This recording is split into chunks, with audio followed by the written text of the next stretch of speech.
Bonjour à tous et bonjour à toutes, bienvenue dans une nouvelle vidéo. Aujourd'hui, je vous propose que nous nous intéressions à un sociologue qui n'est pas exempt d'un certain nombre de critiques, mais qui reste un personnage marquant de la sociologie française. Il s'agit de Michel Crozier.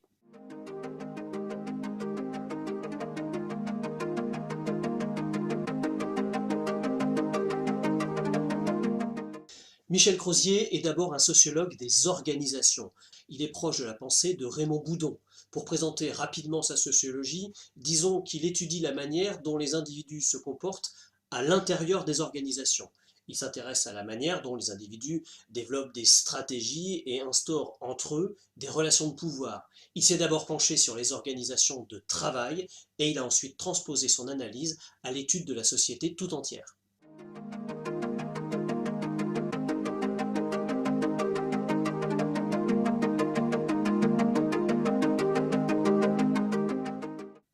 Dans la lignée de Max Weber, Michel Crozier s'intéresse aux individus insérés dans des relations de pouvoir.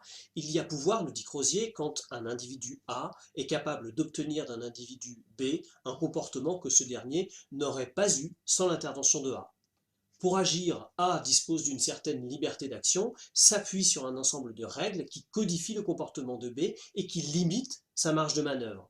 Dans cette perspective, le pouvoir d'un individu dépend donc de la prévisibilité de son comportement.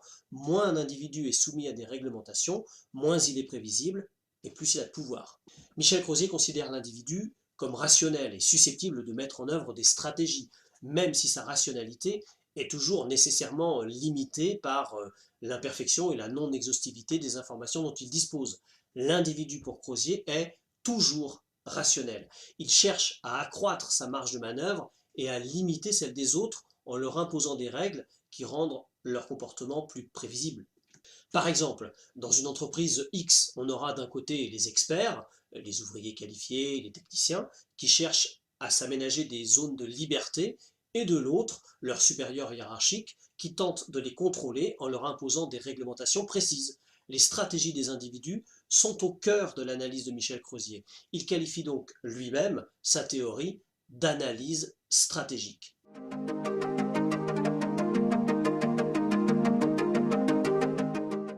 Les luttes perpétuelles de pouvoir ont tendance à figer, à scléroser l'organisation en multipliant les règles qui limitent l'autonomie de chacun. L'organisation peut alors devenir ce que Michel Crozier appelle une bureaucratie, incapable d'évoluer parce qu'une transformation nécessiterait une renégociation trop longue et trop difficile des relations de pouvoir dans lesquelles tout le monde, finalement, trouve un intérêt. Toute tentative de réformer une bureaucratie de l'extérieur est donc ressentie par ses membres comme une agression, et ça contribue à renforcer le sentiment de cohésion interne basé sur la neutralisation réciproque des comportements de chacun.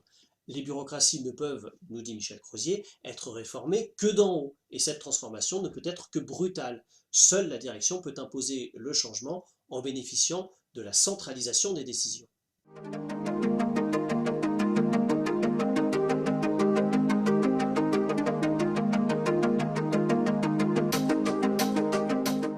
Michel Crozier a essayé de transposer les résultats acquis au cours de son analyse microsociologique à l'ensemble de la société. Il a tiré un certain nombre de conclusions. Pour lui, l'esprit du modèle administratif français imprègne l'ensemble des organisations. D'après lui, ça constitue un obstacle à la diffusion de l'innovation dans la société française. La société est donc bloquée, pour reprendre le titre d'un de ses ouvrages paru en 1970. L'usager des services publics ne peut pas faire défection puisque ces services sont des monopoles. Il ne peut pas non plus se faire entendre puisque les échelons hiérarchiques propres à chaque bureaucratie sont autant de filtres qui empêchent son opinion de remonter jusqu'au centre de décision. Il ne lui reste que la révolte et Michel Crozier voit dans les événements de mai 68 la contestation d'une conception hiérarchique de l'autorité.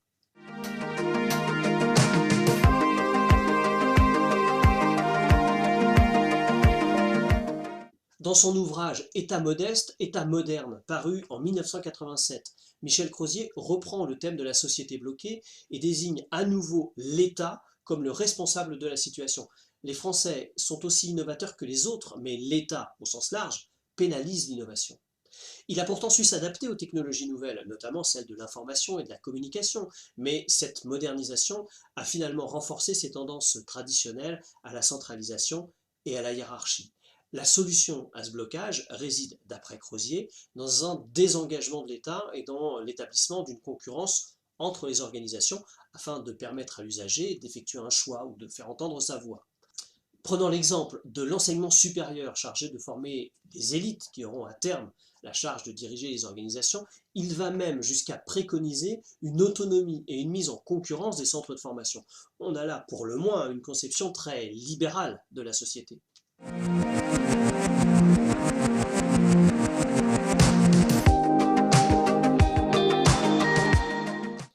Quoi qu'on puisse en penser par ailleurs, l'analyse stratégique de Michel Crozier a contribué à renouveler la sociologie des organisations, héritée des travaux de Taylor, en prenant en compte la notion de pouvoir. Cette sociologie met en scène des individus que l'on peut assimiler à des homo strategicus. Michel Crozier se situe ici très clairement dans la mouvance de l'individualisme méthodologique. Ces analyses macrosociologiques intègrent une dimension politique revendiquée comme telle, puisque Michel Crozier il présente les réformes qu'il juge souhaitables pour la société et pour ses membres. Voilà, j'espère que cette vidéo vous aura été utile. Je vous dis à bientôt pour un prochain numéro. D'ici là, n'hésitez pas à liker, à partager, à commenter cette vidéo. À bientôt, d'ici là, portez-vous bien.